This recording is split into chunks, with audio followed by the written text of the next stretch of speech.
Mr. Speaker, it's not my style to lament and shift blame when confronted with challenges.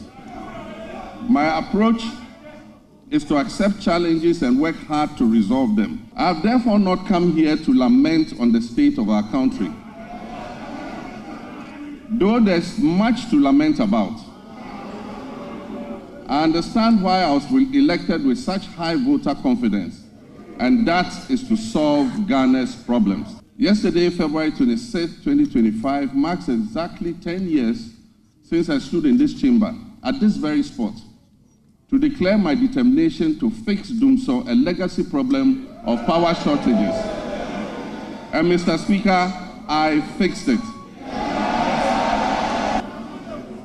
Today, inspired by the Almighty God and propelled by the massive mandate given to me by the good people of Ghana, I am moved to make a similar purposeful and bold declaration that I, John Dramani Mahama, I will fix the economic crisis confronting our country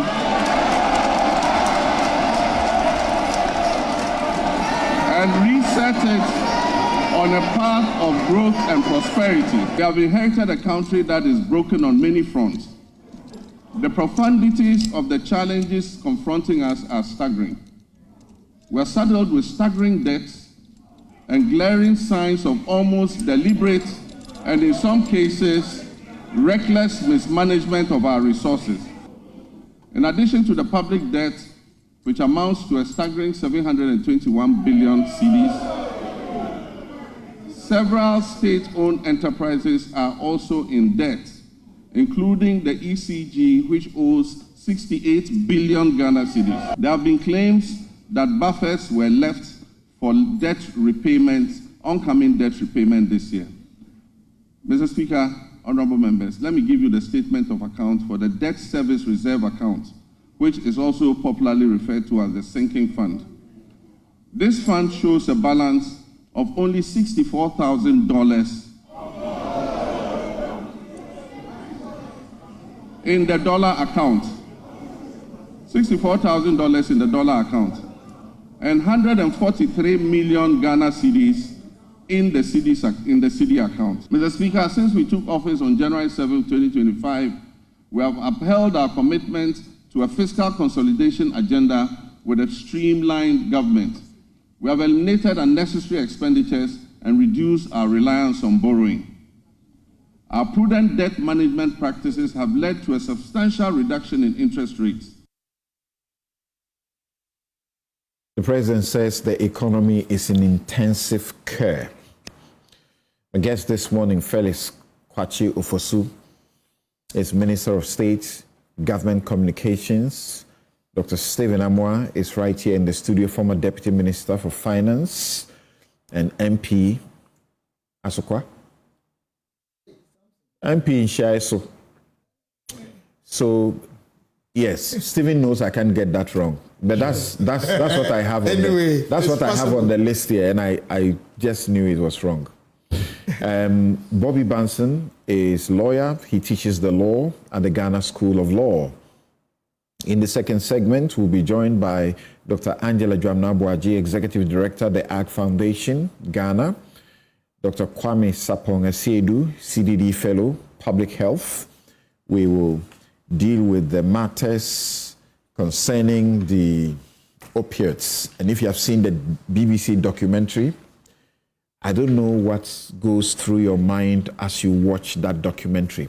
It's not the first, and this will not be the first we'll be discussing this issue here, but it does look like some critical attention has to be paid to that sector. Those issues, else we are just doomed. And already we've started hearing from the public entities doing the normal face-saving talking. They wait until, the exposés are made about how they are sleeping on their jobs. And then they begin to tell us that, we are doing this, we don't do that. We are tired of the talking, right? When you are appointed to do work, just do the work, okay? So, welcome to the studio, gentlemen. Felix Kwakye Ofosu, will join us shortly. Now, Stephen, is it really the case that what I'm seeing is correct, that the NPP will be holding the true state of the nation? Is it tomorrow or Monday? Possibly yes. There's a statement. Yeah, possibly yes. Possibly yes. True state of the nation. But as you say, those who are managing the affairs now are the ones who are telling us what the true state of the nation is. How do you tell us the true state of the nation from where you sit from outside? Okay, thank you very much. My regards to our viewers this very morning, and I think your question is extremely legitimate. I mean, as a result of asymmetric information, one would have expected that those in the helm of affairs, whose hands are in the soup, will be able to tell us the exact state of the nation's economy. So I agree with you. But then one thing about talking about a country's economy, something, it's not just like having the discretion to talk about yourself or something else. There are figures. So sometimes you can do all the propaganda in the world, but the figures truly will expose you. So you can that's our public debt is 721 billion cedis. Is that fact or not fact? Samson, let me tell you. Is that fact? No, I'm coming. Let me explain to you. Anybody that talks about just debt and does not talk about debt to GDP, in my opinion, respectfully, not to the president, but generally, is on the path of deceiving people. Is it a fact or it's not a fact? No, debt, as I'm sitting here, yes, debt, it has this sort of incremental propensity or whatever. So that could have been yes or no, depending on the time I was talking about. Yes, you can do whatever you want to do with the fact. But I want, first of all, can you please, first principles, faithful to the facts. But what I'm saying, 721 billion is our public debt stock. That is correct or false? I'm saying, that is what he said. He's saying, I don't know which date he's quoting, but what I'm trying to say is that the best way to tell Ghanaians the truth is our debt to our GDP all over the world. Because you can have an institution whose debt is 1 billion. Okay? And you can have an institution whose debt is 4 billion. But in terms of the one that is doing well, it can only be determined by expressing that as a percentage of your GDP, the assets you have. So you cannot just quote in, unless you want to be mischievous, I mean respectfully. Now you talk precisely about our debt to GDP. Let me tell you, our debt to GDP, as of the time we're handing over, was about 74.6. In fact, it had been reduced within that shortest possible time from almost 78, 79, thereabout. So this is what we have to talk about. And in any case, there are so many, even in my opinion, more important or comparably the same importance when it comes to primary and macro indicators. Samson, our GDP that we handed over, that is, I mean, in the simplest form I want Ghanaians to understand gross domestic product. I mean, in summary, how our economy is growing. We're growing 6.3% as of November. Of course, it remains provisional, but within 1 month, it couldn't have changed remarkably to any other figure. As against 2016, that they handed over to us 3.4. In spite of all these global issues that we went through, something, debt to GDP post-COVID of the world was about 238%. Advanced economies were around 237. Emerging economies that I think have placed Ghana in because of being middle income status was somewhere around 191. So you situate these things in a certain context. Yeah, but I was doing something. You see, you will have all the time to do to explain these things. That's fine. To do the things the way you people like to do it. But you see, I was saying, can we first be faithful to the facts? Mm-hmm. Because the president spoke about the state of the nation. Mm-hmm. Is it the state of the nation, or it is not, that we have accumulated energy sector debt of 70 billion Ghana cedis? Energy sector debt If I tell you I have that specific figure right now, I'll lie to you. Okay, so when you don't have the contrary, I'm coming. When you don't have the contrary, and you are not in a position to have say, I think it's fair that you allow me to explain to you. You ask me questions. It's not you're doing one-on-one with me. I'm doing one-on-one with you. I've told you it's for now. Program. For now, I'm doing one-on-one with you. So you will have the opportunity. So you have the opportunity. Explain. No, you see, I told you will explain. But before you explain, can we get to first principles? True state of the nation. So I'm giving you first principle. There is energy sector debt. So the energy sector debt is the only thing that determines the true state of the economy. I'm taking it one by one. So I started with the public sector debt. Respectfully, it's my area. Just allow me to explain. So you ask me. Sometimes we reduce some of these things, in my opinion, not your fault, to the level that it makes so simple and people make arbitrary decisions out of it. You've asked me, allow me to explain the true state of the economy. You can't just go and pick just one parameter somewhere and deal with only the nominal figure without the assets and other things and say, is that true or not? I say, is it difficult? Something, are we dealing Are you with unable? So hold on, Sticker. I don't know where you want to go. Hold on. Honestly. Hold on. Are you unable to explain after you admit that this is the debt? No, you're not getting what. If I put up a figure, which the president has told us is the true state of the nation today, are you unable to make an admission first before you now explain the other parameters that you want to bring in? Are you unable to do that? Now? Can I Please go ahead. Samson, the main issue is about the true state of the economy. Correct. In any case, I don't think it's even, excuse me, respectfully, right, to pick just one parameter, okay, and say that, is this true? If you admit, you can explain. I think anywhere in the world, what are the appraisal variables that we are considering and compare and say that, oh, we left a very bad economy? I think that should be, in my opinion, the right way as a financial economist. So can you allow me to at least give a preamble, the true state of the economy, what we left, the performance indicators, then all these things will come in. Where we did well, where we did not do well, then we find the net performance. That will be more appropriate. And I'm telling you, as I'm sitting so you see, as I sit here, as I'm can I land? Call me the examiner so that you don't set your own questions and answer them. You're an examiner, but you can examine an area that respectfully, in my opinion, is not your expertise. I don't need expertise to tell you what the facts that have been churned out are. I have not, unless you have contrary facts. Okay, I'm saying that for you to give specific figure of the energy debt, I don't have it. You don't have it? Yes, I don't have it. So since you do not have the contrary facts, we will deal with what we have. I'm saying whatever it is. But are we talking about the true state of the economy? Exactly. Can you allow me to explain why what our president, His Excellency Dramani Mahama, gave was not the true state of the economy? Can you allow me to explain? Okay. Thank you.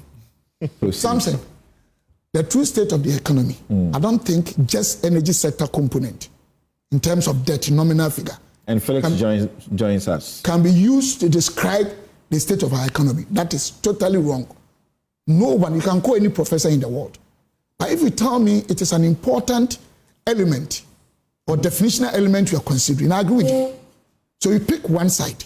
In any case, by November 2024, okay, Samson, our GDP growth was almost as twice as 2016 we left for this present regime.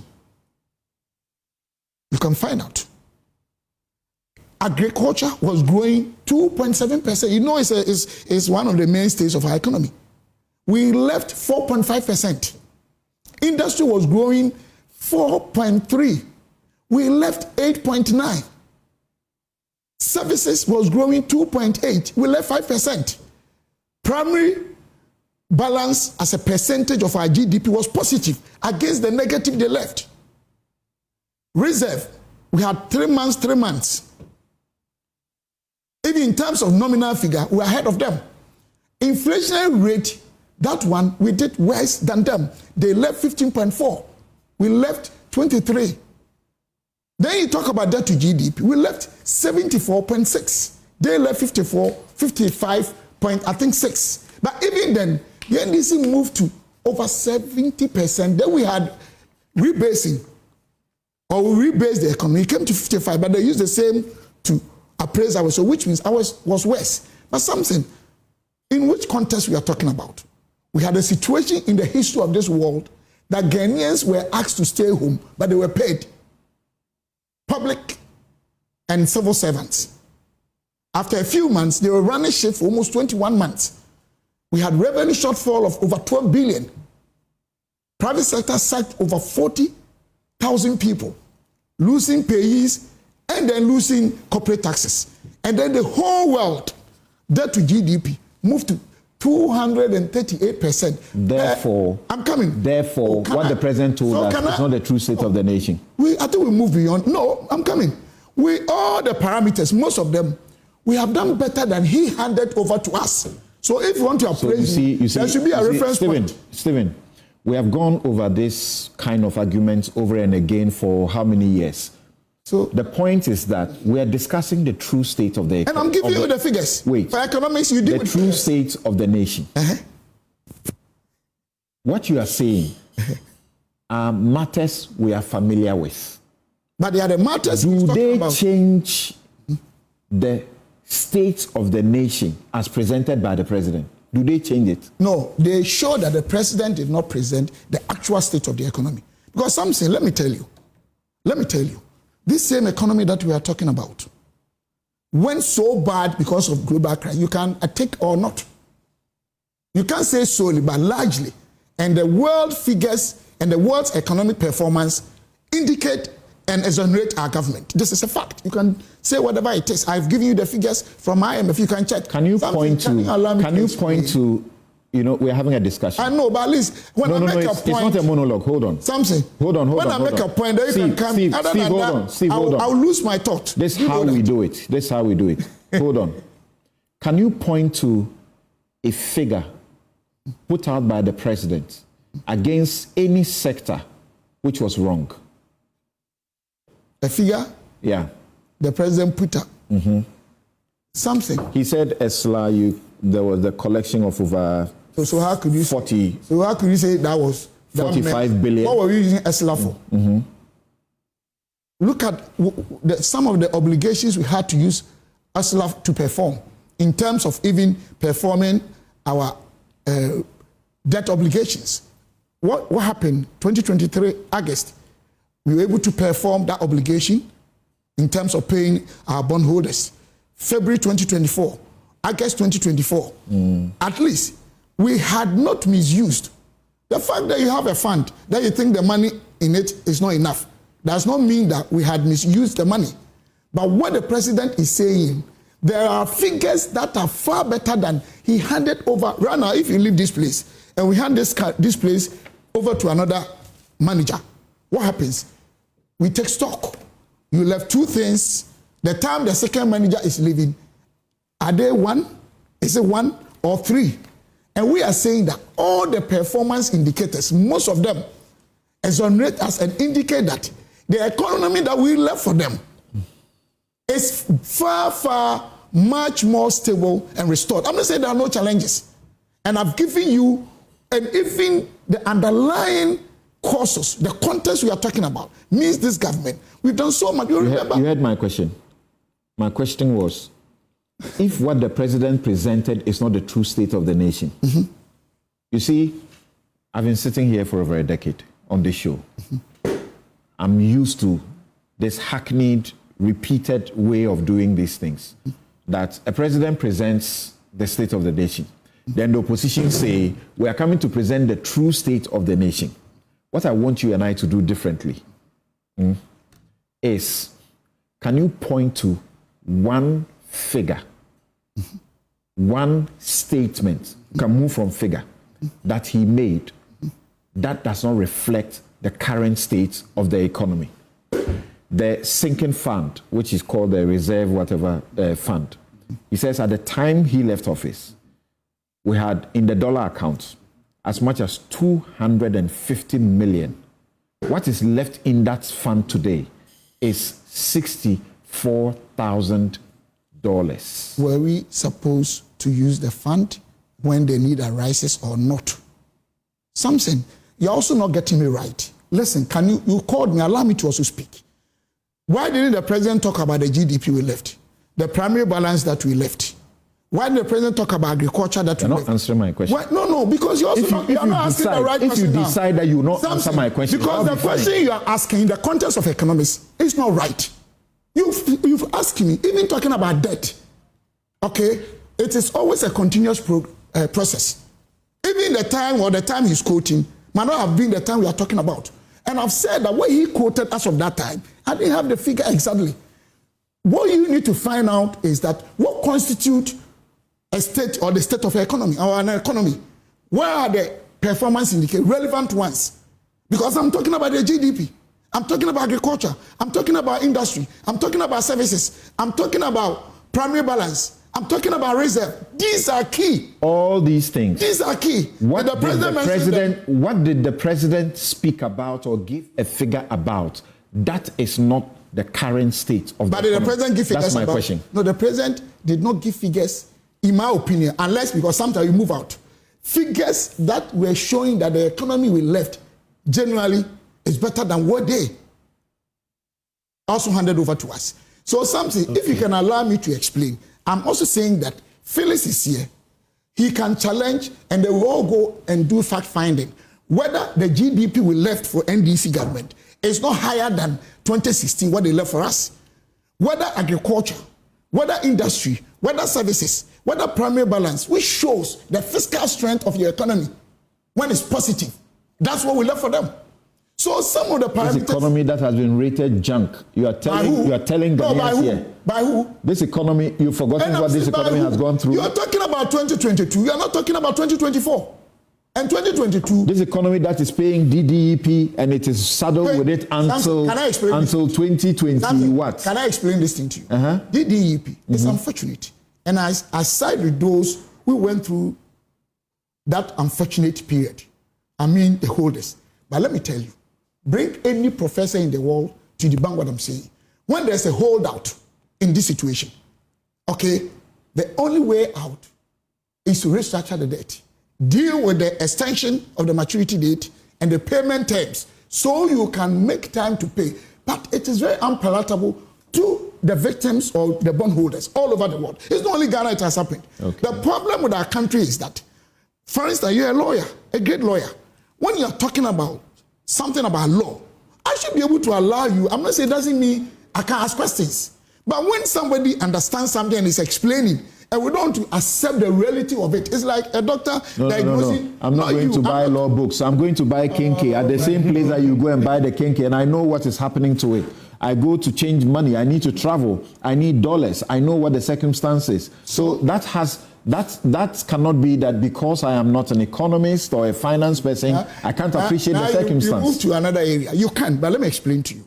If you had a global crisis, your inflation rate went to 54.1 and it's been able to be reduced to 23%.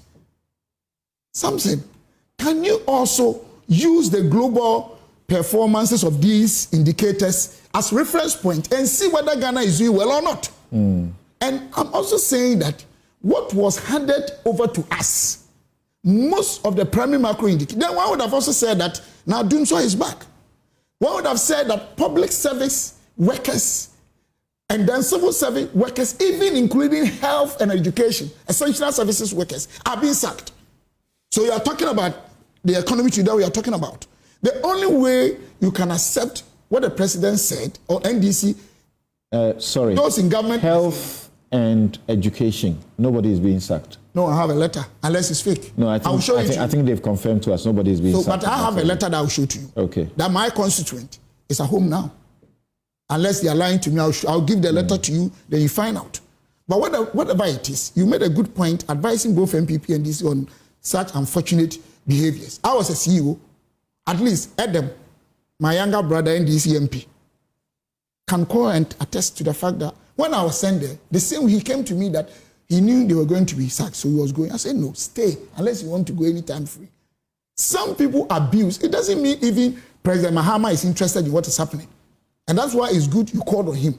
But when it comes to the economy, the figures are here. Now, if you want to translate that into practicality, anytime NDC guys and MPP guys are in power, and they are touting themselves of economic macro indicators, especially when they are doing well, they say in our pocket. When they are not doing well, it's an issue. But let me explain to you technically today. Our market is basically SMEs, about 90%. Then we call something defensive market economy, which means that when even the economic indicators are doing well, it takes a long time for people to feel that lag time, unlike the aggressive sectors. So the people are not wrong complaining, but the system we have here is also not wrong because it takes a long time. So these things are there. Okay. But what we can say this morning is that in terms of all the parameters that we can use to judge whether economy is doing well or not, how many of them? The president should have then mentioned GDP. Why didn't he mention?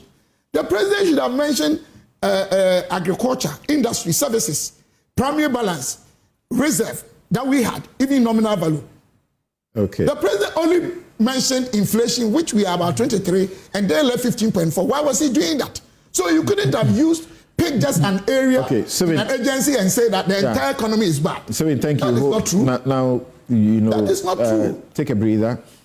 Now, Felix, the president says that I, John Dramani Mahama, will fix the economic crisis confronting our country and reset it on a path of growth and prosperity. He spoke about how we are saddled with staggering debts and glaring signs of almost deliberate and in some cases criminal mismanagement of our resources. How even the IMF restraint was not enough to, as it were, get the MPP government to be prudent in how they did what they have to do. I've asked Stephen and gave up trying to get him to point me to like one specific figure which is not a true state of the economy, which will then give basis for what they are trying to do, which is the true state of the economy. In fact, after the president's presentation, Stephen was the minority group who led the presentation of what he called the true state of the economy to the press. You are not telling the country the truth. For now, I don't know which part you are not telling us the truth about because he has not pointed me to it. What is it? But something he will never be able to point you to any because there's none. Is he? So the figures I've given, Stephen, please prove me wrong. Please. Something I think we are. I kept quiet. When you were speaking. We are not using the right. I'm not going to allow this. I'm not going to allow this. You will do to him what he did. Absolutely. To you. I think that you will do to him what he did. The ground rules. Thank you. Okay, I'm sorry. That's right. I'm sorry. Please go on. Go on. This is serious. Article 67 imposes an obligation on every president, and you are the lawyer. My brother is also a lawyer. To give an account. It's written in English. We don't have to be lawyers to understand it. Go ahead. So, a president can go to parliament and spend all the time speaking about what he inherited, and he would have fulfilled the constitutional obligation. Not so. But in this instance, the president said that he was not going to dwell on lamentation. He actually went out, if you read the 59-page statement that he put out, to speak about specific interventions that he will be putting in place in almost every sector that he touched on. So not only did the president meet the constitutional obligation, he actually inspired hope in those who were looking for something beyond just indicating what he came to meet.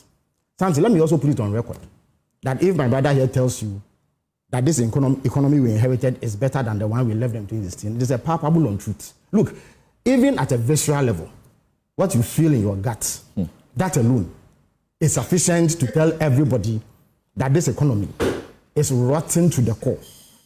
Something we have only recently engaged in domestic debt exchange, which is the harshest economic policy ever implemented under the Fourth Republic, if not the entire history of Ghana.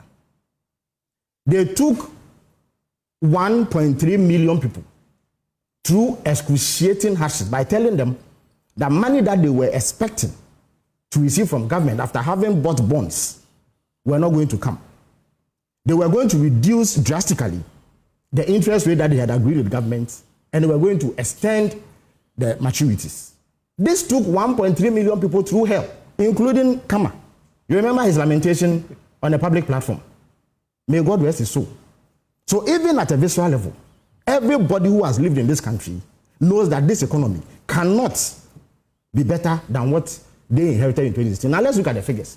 Something there's good reason why the president did not dwell on all the economic indicators. There are about 18 of them. In due course, on 11th March, when the finance minister presents his budget, he will go into details about the specific indicators. If you take out the growth rates, all the rest are worse than what they inherited.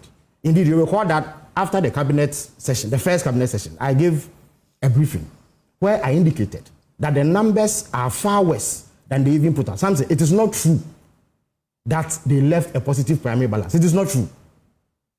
They set a target of 0.5%, which is supposed to be a surplus. And if you know what the primary balance is, it is simply, crudely speaking, your deficit minus interest payments. Because that is statutory. You don't have a leeway. The deficit that they projected for in 2024, they exceeded by a wide margin. The primary balance, if I give you the figure, the market will shake today. It is not true that they left a surplus. They left a negative, far worse than what they projected. Something nobody put a gun to their head to project that they will get 18% inflation at the end of 2024. They got 23%, which is far worse than what they projected. When they came to power, they met a public debt of 120 billion. We all know the song and dance that Bawumia and his colleagues in the MPP made over our public debt. When they were leaving, it was 721 billion. Even then, it was because we had some debt write-off recently, after the domestic debt exchange. They had to supplicate before our lenders to let go of our $2.8 billion in debt. That is how come we even have 721. Debt to GDP ratio, we left 55.6. 2 years ago, it was 104%. The gulf is wide. Now, it is in excess of 70%, which is far above the threshold. And in fact, when it comes to debt to GDP ratio, as I was talking, I had in comparing our debt to GDP ratio to other countries. Something, the figure is even not the issue. Please. Yes, but I did not interrupt when you were making that point. You compared us to countries that have 280% debt to GDP ratio. Something, you are talking about countries that borrow sometimes at 0.5%. You borrow at 9%. But when you come to debt, the real issue is your ability to repay. And it was glaring that you couldn't pay. That is why you asked bondholders to forfeit about 240 billion Ghana cedis to you in your domestic debt exchange program. You have gone to external lenders to ask them to take a haircut because you can't pay your debt. At the time you took over in 2016, we could pay our debt and still have some to deal with domestic problems. You could not pay it. So how does anybody look at this economy and tell you that it is better than what they inherited? That is dishonesty. And you see, it is one thing to have mismanaged the economy, but to gaslight people, look in the face of Ghanaians and tell them things that they know to be untrue, is to add insult to injury. And it is little wonder that you suffered the electoral defeat that you suffered. Why? The people of Ghana have voted clearly on what they think the state of the economy is. And that's why I said that even if you put aside the figures that I've given you and did a visceral assessment of our economy, it is glaring. Now let's talk about the debt. Look, ECG alone. Wait, hold on with those. Yes. ECG, Cocoa Board, and the rest. Yes. Hold on. Was the president being faithful to the situation, our true situation, when he referred to the sinking fund, Yes. what you call the reserve funds? Yes. And left out what Dr. Kabiru Tia Mahama refers us to, that he should have referred to what the Treasury main account, where there was an end-of-year revenue of 3 billion Ghana cedis. There was also 700 million from Treasury bill subscriptions issued in January that remained unused. Additionally, in January alone, the government received 6 billion cedis due to late payment from December.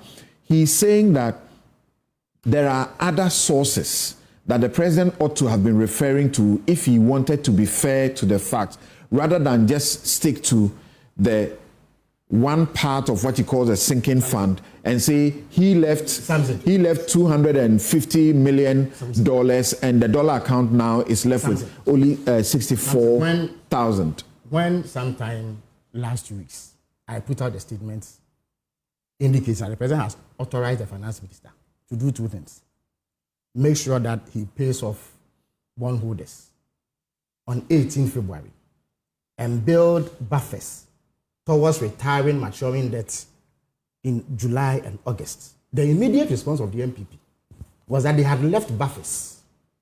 Now, what is a buffer? It is simply earmarked money aimed at a specific activity which is paying debt. That is what it is. All the monies in the accounts you are talking about are monies meant for other things. They were not meant for debt repayment.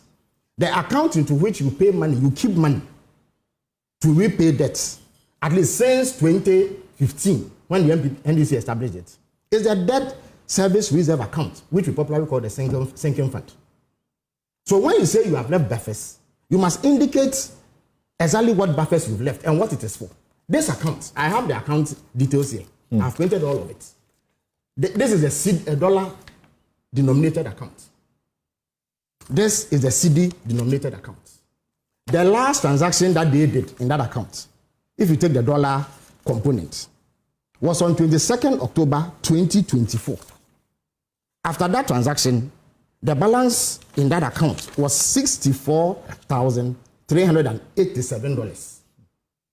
And we are talking about payments totaling $15 billion if you add the July and August maturities to it.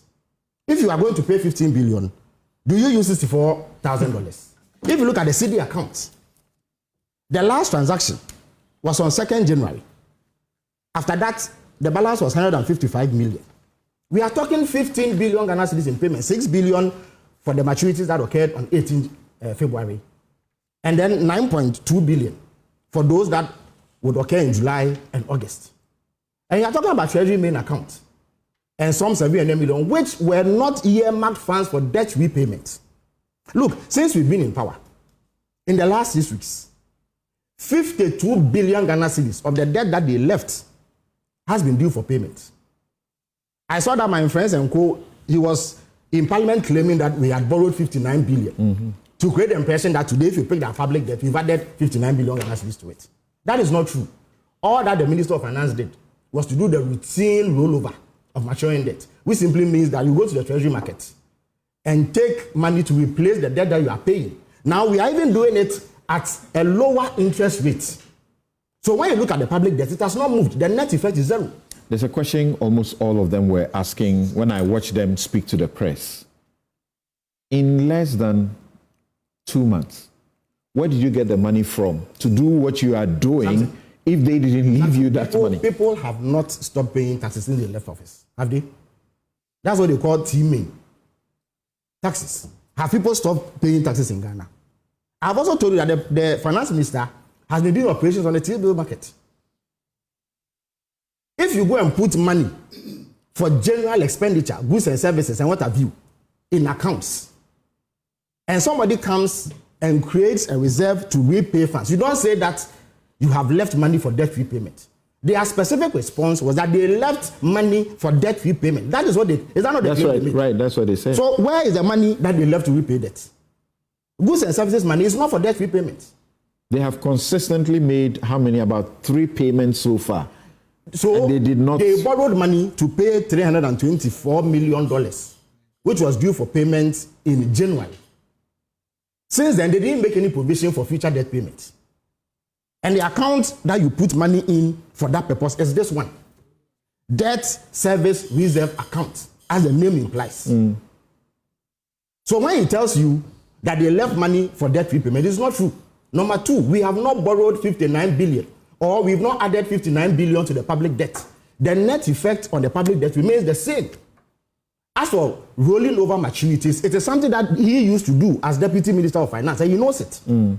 So why do you go out and mislead the public and create a false narrative just to justify the parlous state of the economy that you left? Something, how do you tell me that an economy in which, I beg your pardon, in the next 4 years, will be required to pay 280 billion Ghana cedis next year alone? we expect tax revenue of just above 200 billion Ghana cedis. 180 billion of that will go into debt servicing because of the debts that they left. ECG alone owes 68 billion.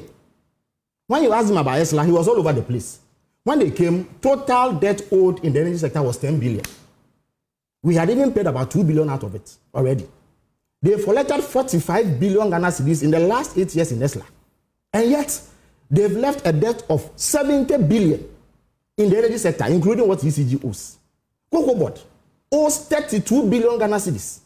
As I speak to you, they left a deficit of over 330 metric tons of cocoa beans to supply. They took money from people, promised to deliver a certain amount. They didn't deliver it. So they've squandered the money, and yet they didn't supply the beans. So now, every cocoa tonnage that we have to produce this year, part of it must be committed to the debt that they created. Because of that, the cocoa sector is losing $840 million. Okay. We lose $4,000 on each ton of cocoa that is produced this year because of the agreements they made. Right. And Look, when you go to the road sector alone, if you take out the debt of 21 billion that they left in terms of certificates that have been presented for payment, they've made commitments of over 105 billion Ghana cedis, some of which that didn't have commencement certificates. And yet, they awarded contracts to contracts. Some of them have moved onto the site. Others have not shown up. But we have to find 105 billion Ghana cedis. The president said 85% of contracts awarded in road sector have stalled, and over 20 billion was the debt in that area. Yes, so you are mentioning 100 plus. This is when I say commitment. The government says, Stephen, go and do this road. This is the volume of the contract. Samson, go and do this road. This is the volume of the contract. Once it remains on your books, it becomes a commitment. You have committed yourself. You see, you have committed yourself to pay. It amounts to 105 billion. Meanwhile, you don't have 105 billion sitting anywhere to pay.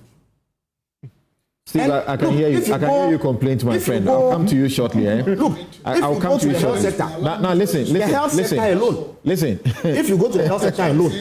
Hold on for me. It's Steve, your show, but when it comes to listen. I'm being honest. Stephen, anytime you come on this show, you have this complaint. Let me tell you. Anytime you come on this, Stephen, wait. Anytime you come on this show, you have this complaint. Do you know why? It is not because I am the problem. That, as a matter of fact, I'll tell you. But if you check the period, now listen, wait. And you see, this is how the work goes. Viewers, Felix is not coming here claiming that the things the president said are not true. So I will not have too many questions for him. It is Stephen who claims that the things the president said are not true. And for which matter, explain why. They will hold a press conference again after what he actually did after the president presentation to tell us about the true state of the economy. So he will have to take a number of questions from me.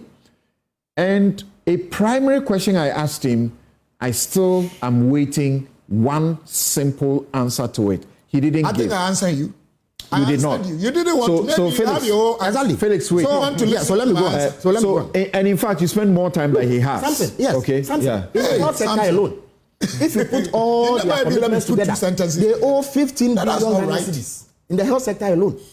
If you go to the communication sector, 3 billion Ghana cedis. Even the defense ministry owes 3 billion Ghana cedis. The question we are asking now is, in the face of all of this, the president says, I will fix this Absolutely. economy. How's he going to do it? He's going to do it. First of all, you have to be prudent in the way that you spend resources.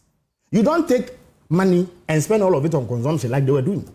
Having all manner of programs with fanciful names and throwing money down the drain.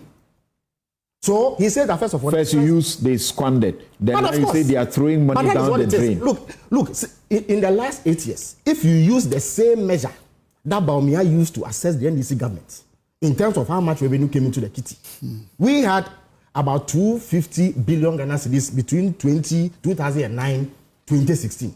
They got almost 1 trillion Ghana cedis. And yet, they saddled us with this sort of debt. President Mahama says that we have to be prudent. So, there will be significant cuts from the beginning, starting with the size of government. Samson, I am government minister responsible for communications, right? Government communications. There was a ministry that used to do that. They had 76 people. managing government information alone. Today, there's me, there's my deputy Shamima, and less than 5 people involved in the management of government information. So that is a cut there. So there are 60 ministers. At a point, they had 125, and you lamented it to the hilt, and nothing was done. When they were leaving, they had almost 80. They are 60 now. They had 336 political appointees, which if you added to over the 600 civil servants and also the president, ran into 1,000. President Mama says he will have none of that. We will come nowhere near that figure under him. Of course, you can't do much about the civil servants. So it's okay. But at least the political appointees, you can do something about. And then the resources that we get will be used judicially. Look at what is happening with the National Service. Something. Right. We'll go there. Let me land. We'll go there. National Service is a separate matter. No, thank you. Thank you. That's fine. Now, Bobby, I'm going to come to you for very brief comments. You gave me the caveat before we started that you didn't even want to talk about this. But, you know, yeah, we are lawyers, but we live in the economy. So we feel what goes on, and you do a lot of transactional issues and so on. So I'll come to you to make a brief commentary, but I'm going back to Stephen because he was making certain points which meant that he had the reactions to make. So Stephen, in the next 5 minutes, I'm not going to ask you a simple question. Arrow the things you want to talk about and speak to us about them quickly. Okay, thank you very much for this opportunity. Samson, in economics or finance, it is totally wrong for anybody to just dwell on nominal figures without talking about assets. That's why we talk about debt to GDP. Whether you want to accept or not is a fact. 2, when you are talking about a debt component, it is always emotional process. That is why it's very difficult if somebody gives a figure at a time that you don't have because you are not in government, you can say it's good or bad. Thirdly, Samson, true state of the economy couldn't have been only dependent on one agency's financial issue. That is totally unacceptable. It's never true anywhere in the world. We have key performance indicators that will let Ghanaians know or the world know whether the economy is good or bad. And it starts with the GDP. My brother Felix, honorable, right now accepted the fact that GDP growth is better than 2016. And it sums up everything. It sums up everything. The question is, how come the president was talking about the state of the economy and mentioned only inflationary rate? How? How come? Time may not allow us. Come back to Cocoa Board. You see, in this world, I'm a sinner, but I believe in God. You can lie to the whole world. Everybody will believe you, but there are consequences. Why do you paint a picture as if Cocoa Board, what is happening is unheard of or is worse situation? The rollover issue, MPP government or administration came to meet almost 200,000 tons from our brothers from the NDC. It's not like somebody took money and then will not supply the cocoa. What they do is they conduct a research, and based on the projections, they go to the market and sell with the anticipation that they are taking this money for the projections they have. When you have a very bad weather, such we had our time, you may not even get up to the number. As I'm talking to you at the same period, Cote d'Ivoire is having this same rollover issue, about 500,000 tons. NDC the same. So it's a natural issue with Cocoa Board. Now you come to road, and the NDC, 1 kilometer of road, even that time, was costing Ghana over $444,000 per kilometer. Ours is less than 300,000. So go and check all these facts and figures. Why are they not talking about the fact that under our regime or administration, we have been able to cultivate about 40,000, I think, hectares or acres of cocoa for Ghana to benefit from. We want to do 70 and it's ongoing. Why are they not talking about that? We put measures in place like that. We are no longer doing even syndication. And we're able to, within 4 or 5 months, get Ghana over $500 million through Bank of Ghana. These facts are there. Now talk about Defense Ministry. How can you talk about monies incurred at a ministry and you not talk about what the money was used for? This is highly mischievous. We can call the defense ministry. Something, all the list, unprecedented things we've had here, just to protect and preserve and make sure that we live in a sub-region that all our neighbors are engaging in war. That makes us highly insecure. And the army or defense ministry, through the army leaders authority, approach government. The NDC MPs in government today were part of the meetings. If they care to know, you can call Honorable Atoforsen. You can call all the ranking members, Defense Ministry and Finance. We're all together. They enumerated the things that if we don't get, Ghana was sitting on a very serious. Listen, then we got money to buy these things. They are all here. Over 150 armored personnel, whatever. Over 100 armored personnel days. Over 20 ships days. They are all here.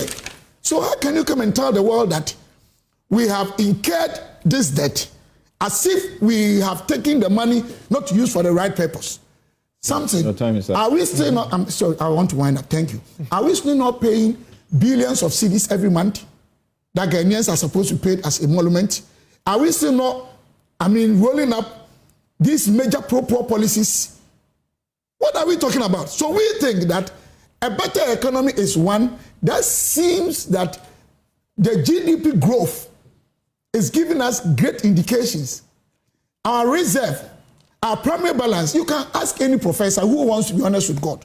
Then, even pro-poor policies that are benefiting Ghanaians, in kind and cash, they are all going on.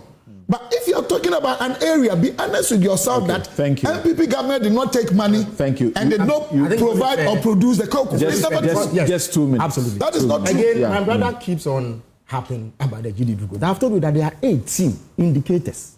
Nobody doing proper analysis of the economy uses one. Industry, services, the most critical of all. Go ahead. Sorry. I think you have to be fair. Yes, and respect right. viewers. No, Minister, you're right. Something. The most critical, if you want to assess whether the economy has been properly run, is the deficit and primary balance. Because they show you the difference between your expenditure and your revenue.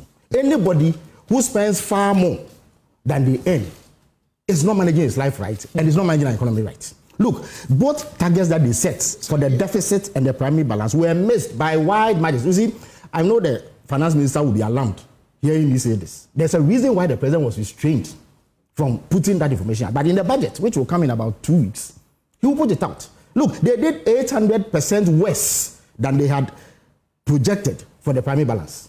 Sorry. So it is not true when he tells you that they left a positive primary balance. It is not, they left it in the negative by a wide margin. Again, better than this talk about road cost is not true. Look, Samson, you can ask people at the road ministry. It costs $1 million today to do 1 kilometer of asphalt. In some instances, it costs 1.2 million. If they came to me 300,000, then we're doing far better. So again, it is not a defense. No. He has also not been able to defend the debts. Which debt? Look, you have run a country into a debt so that you yourself have told the whole world that you cannot pay debt that you owe. You have had to go around begging. Look, what they're saying, don't discount Ukraine and COVID. But look, Ukraine itself, how much debt do they have? Ukraine itself, how much debt do they have? Why? Was Ghana the only, in fact, to quote Baumia's Palace, did COVID jump over Côte d'Ivoire, Togo, Benin, and come to Ghana alone? What is the state of debt of all the countries surrounding us compared to ours?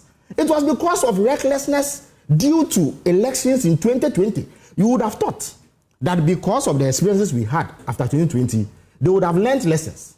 But they have repeated the same thing in the 2024 elections, and that is how come we are having the outturns that we are having with the deficit and the primary balance. Every other indicator that matters has gone south. So my brother cannot defend that record. Indeed, they were clad in black in parliament. And I remarked to the majority leader that it is obvious that they are mourning the state of the country that they left us. Because if you run a country like this, perhaps you should wear sackcloth and sit in ash. Let's see those pictures in parliament as we wrap up. Yes, Bobby, I don't know what you will have to say briefly about it. I had a question or two for Steven, but he doesn't want me to ask questions.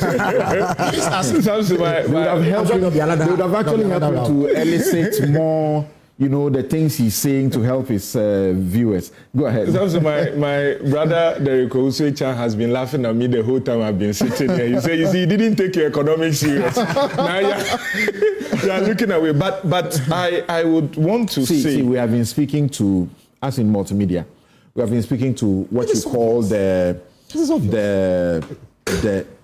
aspects since the statement was made. Professor Bokpins called them. And some of them say even President Mahama has been measured or restrained. Yes. I heard somebody actually say he's been a bit charitable in talking about the real state of the economy because it's worse than what he had to talk about. Something I would want to say from my perspective, what I expected from the president was that, during campaign, you tell us your manifesto. That's right. Once you get into office, you have an opportunity to assess the financial health of the country that has been handed over to you. Correct. To see if some of the things you have said as a manifesto can be moved into policy, if there are laws that must be passed to help with the implementation. Then you tell us deliverables to help us measure the things that you said you are going to do. Okay. And it's been exactly 50 days or so since he was sworn in as president. Now, I didn't listen to all of it, but I read the statement after. You see that in there's some sense of him appreciating what exactly was expected of him. Now, I'm not in a position to deny or admit, like lawyers will say, the figures that have been thrown out. But what I wish to say is that once we do not have contrary figures, we go with those figures. I do not think that the ordinary Ghanaian expected the president, when he was delivering the State of the Nation address, to do a comparative analysis. That in 2016, when I was going, this is how I left it. In 2025, after I was sworn in, this is what I have seen. I do not think that is what the ordinary Ghanaian expected him to do. And so it would be quite unfair for us to now say that when he gave the State of the Nation address, he should have put it in the context of what he met in 2016, or when he was leaving office, rather, in 2016. I think that would not be fair, because 2016, 2025, he said it himself, almost 10 years since he last gave the State of the Nation address. So that, for example, you would have wanted him, before he said he's going to fix the broke economy, you didn't want him to tell us that our debt is 721 billion. I expect him to say it, because that is what he has. That is why I said during election he gave us a manifesto. After power has been handed over to him, that he has an opportunity to assess the health of the country, he now has to situate his manifesto in the context of what the State of the Nation is. And then be able to tell us, okay, based on the manifesto, these are the policies that my government will pursue. He says a lot of them. That is what I said. That some of which because he mentioned allies that he is asking to be passed for implementing some of the manifesto promises. Specific amount for specific projects. And then now we expect us, or we, the ordinary persons who are bereft of all these economic expertise, to now have a basis to measure him. After maybe the next time he comes to us to give us the State of the Nation, we will not be comparing him to what he inherited in 2024. We will not be comparing with the deliverables that he had given to us. Is it that you simply wanted him to just say, in agriculture, for example, he tells us that we import we import 95% of our poultry at the cost of, $300 million US dollars annually. You expected him not to say that and simply say the options he gave, including the Nkukon Kitinkiti project. Because we will not know why he is giving those policies if he doesn't tell us what the state is. I want to understand where you are faulting him. I'm not faulting him. Something right. No. I've never said no. What I'm saying is that what he did is what I expected him to do. Okay. That is what I'm saying. I'm not faulting him. But he shouldn't have gone to figures at the time he left office and now. But he didn't do that. Honorable is saying that to understand. He did. In the sinking fund, he said that when I was leaving, I left you a sinking fund with the dollar account of $250 million. Yes. Now the dollar account is 64,000, not Yes, $1 million. yes. And he gave inflation. No. So what I'm saying is that between the 2016 that he left the 250 and the 2025 that power has handed over to him, we would not have expected him to tell us that, okay, I'm aware that between the 2016 and 2025, this is what the money was used for. Because that's whatever the money was used for has already been given by the president that handed over to him. Because I think that every year of President Anado's office, he gave us the state of the nation. Right. And so if the current president says that this is what I have met, these are my policies, these are the deliverables, then we can measure him with that. So, and I think that is what he did. But for me, the state of the nation, all these big languages and big words that have been used, I think for the ordinary person should be measurable by either the cost of living, the standard of living, and as a professional, the cost of doing business. And then we cannot run away from the fact that in the last 8 years or 10 years, it's not been reducing. The cost of living, the cost of living has been increasing. That's right. The cost of doing business, and that is something that I hope that the GIPC boss really focuses on, because maybe he's here, he can carry the information. Our countries across the sub-region are wiping away this minimum investment requirements for foreign direct investment. But in Ghana, we are still holding on to, you have to bring $1 million as a minimum to be able to be given the permit to engage in trading if you're a foreigner. And it's diverting a lot of foreign direct investments into other countries across the sub-region, like Ivory Coast. The cost of import duties is now almost 50% of the cost of product you are bringing. People are now sending goods, because I was told by some importers that it's cheaper to send products to Ivory Coast, clear them, and transport them to Ghana. And so if next year we still have this same situation, then we'll be able to measure the deliverables that the president has delivered. So I think from my expectation was that beyond all this was what it was, this is what it is. And that I was looking at him giving us policy directions, deliverables that we can measure. And from what I read in his statement, largely, I think he did that. You read all the, mine Yes. is 56 pages. It's the same pages that I have. 59. But it depends Yes. on Okay, mine How is you okay. progress. Thank you, Stephen. I'm sorry, but we take a break here, and when we return, we are going to the matters that the president says he's got the anti-corruption organizations or the security, agencies to zoom into action, and we are just isolating 3 of these to look at. There are too many issues that have come up. But he mentions the $2 million Sky Train, call it the Ghost Sky Train. He spoke about the over 80,000 ghost names at the National Service Secretariat. Remember, this will not be the first time this president will be the one giving a charge to the security to investigate national security. He did it once, and I was a lawyer in one of those cases defending the guys at the National Service Secretariat. Yeah, I remember myself, Kisie Jabing, Egbert Fable, going to the BNI then, and then they holding our clients, not giving us opportunity to see us, and we getting crazy and mad that we were doing the wrong things. Things don't seem to change, right? And then there is Abronye's comments about hoarding of 550 million Ghana cedis by the president, which has also led to an invitation to him to assist. We'll be right back.